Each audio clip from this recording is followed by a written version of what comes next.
This company is the largest supplier of athletic shoes in the world. But this business started from a car dicky and it went on to become a billion-dollar business. And the man who made this possible, the way he started this business is unbelievable. So let's take a look at the inspiring story of Nike and its founder, Phill Knight.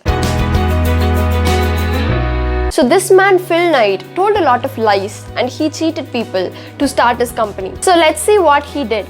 Phill Knight was an athlete and he loved running. When he was in his college, he noticed that different countries were importing Japanese products and those Japanese products were ruling the market. He also presented a paper in his college, "Can Japanese shoes beat German shoes?" Because that was the time Japanese cameras overtook German cameras. So Phill got an idea about shoes and he presented that paper. In 1962, after completing his graduation, he thought, what if I bring Japanese shoes to America and sell them here? I'll be the first person to bring Japanese shoes. But he had no idea what to do or how to do it. But do you guys know what he did? He just went to Japan.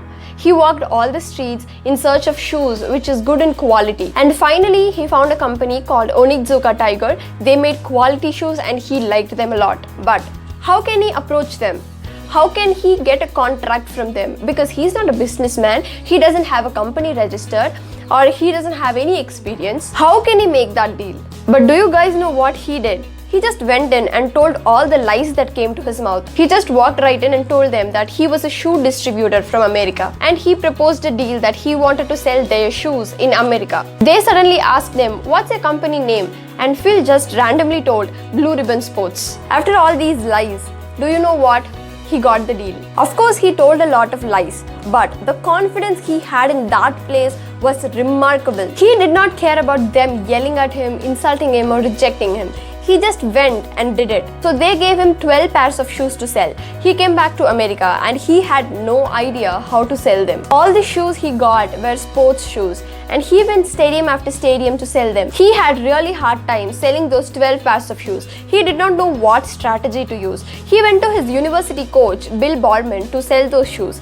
Bill looked at the shoes and he really liked it. He asked Phill whether he could be his business partner and Phill thought that Bill Boardman was his university coach and he knows a lot of athletes and sports people which will be useful for him to increase his sales. So he agreed and they became business partners. So in 1964, they officially registered Blue Ribbon Sports with a $500 investment. They imported 300 pairs of shoes in the month of April and they sold all of them by the month of July. They made a profit of $8,000. As the business went on, Bill Boardman started designing the shoes. He analyzed people's needs and he would design a model. He'll then send it to the Neethika Tiger company and they'll manufacture the exact model and send it back. Very soon, Bill Boardman started designing all the shoes for the company. One of Bill's design called Cortez was a hit. At one point, the demand for Cortez went really higher than the stocks they had because the Tiger company would send only less number of stocks to them because Japan was their main market. Phill and Bill were really disappointed.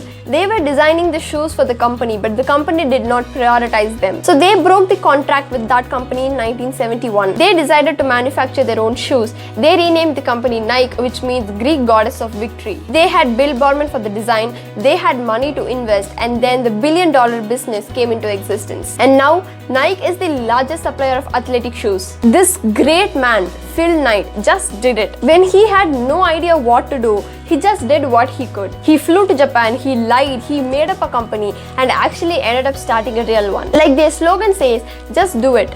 And this great story must be shared.